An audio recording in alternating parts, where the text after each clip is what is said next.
오늘 본문 말씀은 마태복음 25장 1절로 12절 말씀이 되겠습니다. 그때에 천국은 마치 등을 들고 신랑을 맞으러 나간 10처녀와 같다 하리니 그 중에 5은 미련하고 5은 슬기 있는 자라. 미련한 자들은 등을 가지되 기름을 가지지 아니하고 슬기 있는 자들은 그릇에 기름을 담아 등과 함께 가져갔더니 신랑이 더디옴으로 다 졸며 잘세. 밤중에 소리가 나되 보라 신랑이로다 맞으러 나오라 하며 이에 그 처녀들이 일어나 등을 준비할세. 미련한 자들이 슬기 있는 자들에게 이르되 우리 등불이 꺼져가니 너희 기름을 좀 나눠달라 하거늘 슬기 있는 자들이 대답하여 이르되 우리와 너희가 쓰기에 다 부족할까 하노니 차라리 파는 자들에게 가서 너희 쓸 것을 사라 하니 그들이 살아간 사이에 신랑이 오므로 준비하였던 자들은 함께 혼인잔치에 들어가고 문은 닫힌지라. 그 후에 남은 처녀들이 와서 이르되 주여 주여 우리에게 열어주소서. 대답하여 이르되 진실로 너희에게 이르노니 내가 너희를 알지 못하노라 하였느니라. 아멘. 잠시 기도하겠습니다. 하나님 아버지 감사합니다. 오늘 하나님의 말씀을 증거하고자 합니다. 성령 하나님께서 조명하여 주셔서 말씀을 증거하는 자나 말씀을 받는 자가 하나님의 놀라운 깊은 은혜에 참여할 수 있는 귀한 시간 되게 하여 주시옵소서. 예수님의 이름으로 기도하옵나이다. 아멘. 오늘 우리에게 주시는 하나님의 말씀의 제목은 10처녀의 비유입니다. 10처녀의 비유. 10처녀의 비유는 재림시에 될 일을 장차 신랑으로 오실 우리의 신랑 되신 예수님께서 직접 비유로 말씀하신 것에 중요한 의미가 있음을 알아야 합니다. 특히 이 비유에서 나타나는 몇 가지 중요한 점을 살펴보면 다음과 같습니다. 1절에 처녀로 번역된 파르테노스는 신부의 들러리를 의미합니다. 신부의 들러리라 하면 교회 안에서 신앙생활을 하고 있는 성도들을 대상으로 말씀하시는 비유이며 놀라운 것은 성도들 가운데 각각 절반에 해당하는 슬기로운 자가 50%를 있다고 말씀하고 있습니다. 그러면 히브리인들의 결혼 홍습에 대하여 알아보겠습니다. 결혼식은 저녁에 시작되었으며 이들은 저녁 무렵부터 등을 들고 나가 신랑을 기다렸다가 그들 일행을 혼인잔치로 인도하는 역할을 합니다. 신랑은 자신의 친구들과 함께 신부의 집으로 가서 종교의식을 치른 후에 신부와 신부의 들러리들을 데리고 자기의 집으로 가거나 아니면 신부의 집에서 혼인잔치를 벌였습니다. 그러므로 이 비유는 분명한 기독교 종말론적인 주제가 확실합니다. 첫 번째, 재림의 날이 더딘 이유에 대해서 알아보겠습니다. 이 비유는 예수님께서 재림하시는 때가 더딤에도 불구하고 그분이 오시는 것에 대하여 마땅히 예비하고 있어야 함을 교훈하시는 말씀입니다. 그러나 주의 재림은 더딘 것이 아니라 오직 우리를 대하여 오래 참으사 아무도 멸망하지 아니하고 다 회개하기에 이르기를 원하시는 하나님의 사랑으로 말미암아 지연되고 있음을 성경은 말씀합니다. 베드로 후서 3장 9절에 주의 약속은 어떤 이들이 더디다고 생각하는 것 같이 더딘 것이 아니라 오직 주께서는 너희를 대하여 오래 참으사 아무도 멸망하지 아니하고 다 회개하기에 이르기를 원하시느니라고 말씀합니다.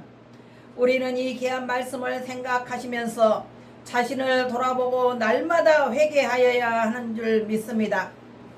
거짓말한 죄, 남을 미워한 죄, 교만한 죄, 이기적인 죄, 탐욕, 그리고 하나님보다 세상을 더 사랑한 죄, 도둑질한 죄, 남을 이간시킨 죄, 우상 숭배한 죄들이 있습니다. 주님께서는 또한 계시록 6장 11절에 말씀하시기를 각각 그들에게 흰 두루마기를 주시며 이르시되 아직 잠시 동안 쉬되 그들의 종무 동무 종들과 형제들도 자기처럼 죽임을 당하여 그 수가 차기까지 하라고 말씀하십니다. 주님은 이렇게 순교자의 수가 차기까지 기다리고 계십니다. 마태복음 24장 14절에 이 천국 복음이 모든 민족에게 증언되기 위하여 온 세상에 전파되리니 그제야 끝이 오리라고 말씀하십니다. 주님께서는 전 세계에 흩어져 살고 있는 자 중에서 한 영혼이라도 구원하시려고 끊임없이 선교사를 파송하고 계십니다. 두 번째, 다섯은 미련하고 다섯은 슬기 있는지라고 했습니다. 먼저 미련한 자들에 대해 알아보겠습니다.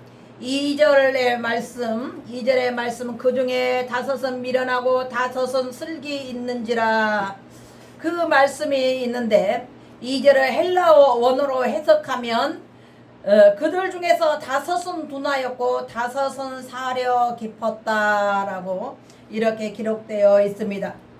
미련하고 어리석다라는 의미는 하나님의 말씀에 둔하고 하나님께 대한 반역을 뜻하는 것으로서 하나님을 부인하는 자 또는 하나님을 모독하는 자를 어리석은 자라고 일컫습니다. 시편 14편 1절에는 이렇게 말씀하고 있습니다. 어리석은 자는 그의 마음에 이르기를 하나님이 없다 하는도다. 그들은 부패하고 그 행실이 가증하니 선을 행하는 자가 없도다 라고 말씀합니다. 이사야 32장 6절에는 이는 어리석은 자는 어리석은 것을 말하며 그 마음의 불의를 품어 간사를 행하며 패역한 말로 여호와를 거스르며 줄인 자의 속을 비게 하며 목마른 자에게서 마실 것을 없어지게 함이며 라고 말씀하고 있습니다. 지혜롭다라는 것은 하나님의 뜻을 따르는 사려 깊은 행위를 뜻합니다. 슬기 있는 자, 이 말은 헬라어로 프로니모이라는 말씀인데 우리말 해석은 신중한, 사려 깊은 이런 의미가 있습니다.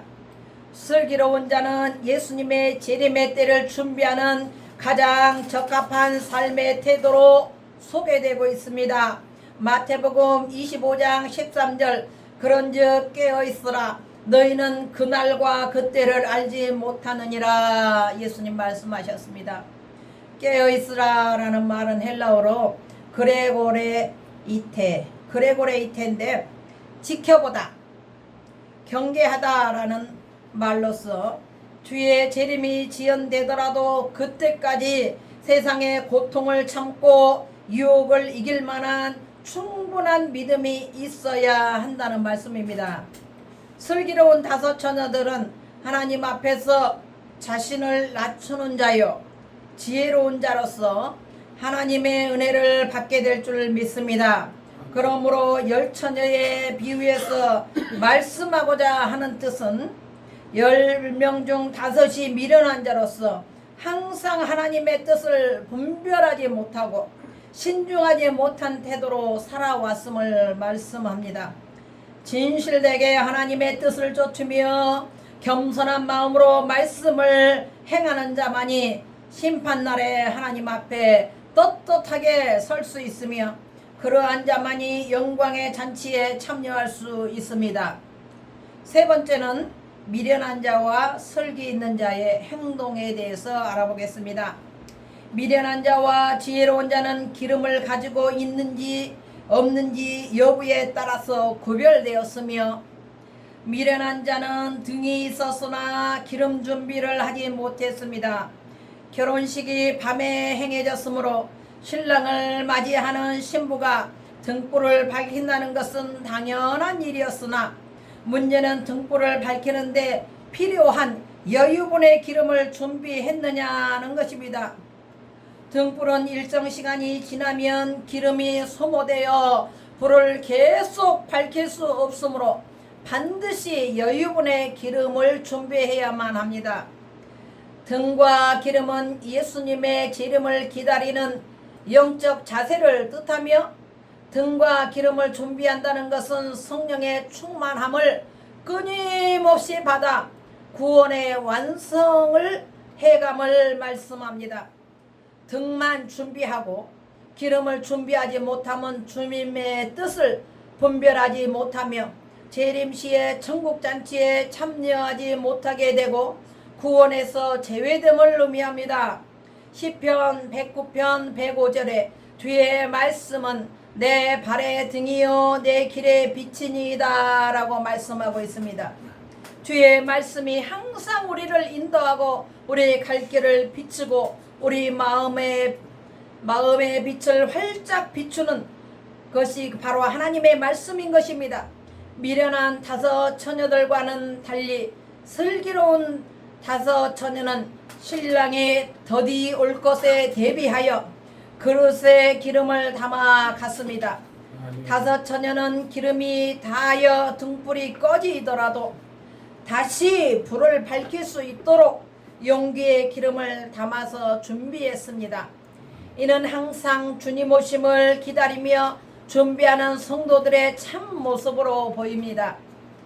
슬기로운 자들은 예수님을 믿어 구원을 받은 후에도 계속적으로 육신의 소욕을 줄이고 회개하며 성령의 충만을 입어 하나님 나라의 백성으로서 합당한 삶을 살아가는 자들입니다. 슬기로운 자들은 재림하시는 날에 생명의 면류관을 받으며 영광의 잔치에 참여하게 될 것입니다.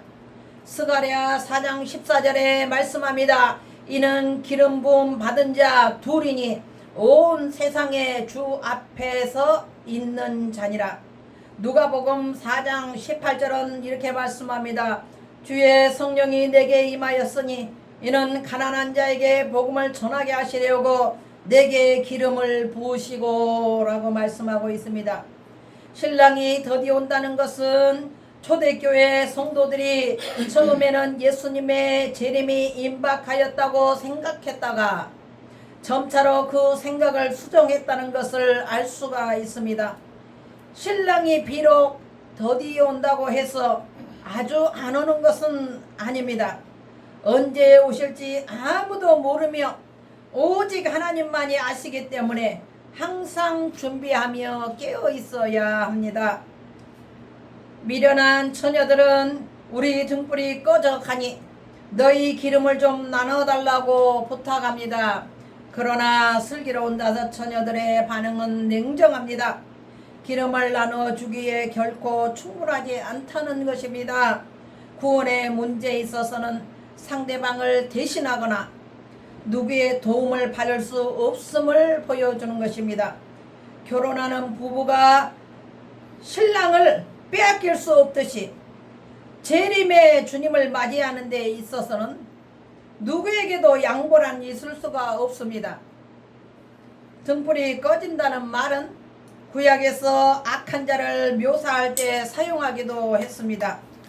잠언 13장 9절에 의인의 빛은 환하게 빛나고 악인의 등불은 꺼지느니라 라고 말씀했습니다. 성령으로 살고 성령으로 행하지 않는 모든 자들은 등불이 꺼져가는 것과 마찬가지로 그의 삶이 피폐해질 것이며 주의 재림 때에 그리스도의 신부로서 영광을 누리지 못할 것입니다. 다음은 이러한 신앙생활은 아주 위험합니다. 몇 가지를 제가 나열해 보았습니다. 첫 번째, 오랜 세월 회개기도 없이 육신의 소욕만 따르며 기도생활을 아주 않거나 게을리한 사람들, 이 사람들은 위험한 사람입니다. 두 번째, 교회에 출석을 하다가 집을 이사하거나 성도들 간에 혹은 목사님과의 상처로 교회 출석이 중단되어 쉬고 있는 분, 이런 분들은 신앙생활이 아주 위험한 신앙생활입니다. 세 번째, 교회는 다니고 있으나 등록된 교회를 떠나서 정처 없이 여러 교회를 다니면서 소속감이 없이 방황하고 계신 분들이 있습니까? 이런 신앙생활은 위험합니다. 네 번째, 경제적인 압박으로 주일날 쉬는 직장을 구하지 못하고 주일날도 직장에 다니면서 교회 출석이 어려운 분들이 있습니까? 이러한 신앙생활은 아주 위험합니다. 다섯 번째, 그 밖에 불신자와 결혼하여 시댁이나 혹은 배우자의 극심한 반대로 인하여 이제 또한 자녀들의 대학 입시 준비로 인해 교회 출석이 중단된 분들이 있습니까? 이런 신앙생활은 위험합니다. 다음 여섯 번째, 코로나19 시대에 주일날 교회 출석을 하지 않고 지금까지 집에서 TV나 인터넷 방송으로 예배를 드린 분이 있다면 그런 분들은 아주 위험한 신앙생활입니다. 그 외에도 여러 가지 형태가 있을 수가 있으나 본인 스스로 진단하실 때 말씀을 읽고 듣고 하나님의 설교를 듣고 기도생활을 하는 데 있어서 주님과의 교통이 잘 되고 있는지, 기도가 잘 되고 있는지, 하루에 내가 얼마만큼의 기도를 하고 있는지 스스로 진단하시고 살펴보셔야만 합니다. 이런 분들이 계시다면 속히 가까운 교회에 등록하시고 예배를 드리시고 기도 생활, 봉사와 섬김의 생활, 그리고 전도 생활을 하셔야만 합니다. 결론입니다. 슬기로운 다섯 처녀들은 하나님의 말씀을 매일 받으면서 기도와 전도와 봉사에 힘쓰는 자들입니다. 이러한 자들을 위해 하나님께서 구원을 준비하시고 상급을 준비하시고 천국 잔치를 준비하고 계십니다. 하나님께서는 미련한 자들을 향하여 심판을 준비하고 계심도 우리는 알아야 합니다. 마태복음 25장 12절에 대답하여 이르되 진실로 너희에게 이르노니 내가 너희를 알지 못하노라 하였느니라. 예수님께서 내가 너를 모른다고 말씀하신 것은 거룩한 선택에서 제외되는 것을 뜻하는 것이고 천국에 들어갈 수 없음을 뜻합니다. 슬기로운 다섯 처녀와 같이 등과 함께 기름을 준비하는 저와 여러분 모두가 되시기를 주님의 이름으로 축원합니다. 아멘. 하나님 아버지 감사합니다. 오늘도 귀한 말씀으로 저희들에게 말씀하시고 교훈하심을 감사합니다. 열처녀의 비유 가운데서 슬기로운 다섯 처녀의 반열에 다 들어가는 우리 모두가 되게 하여 주시옵소서. 예수님의 이름으로 기도드리옵나이다. 아멘.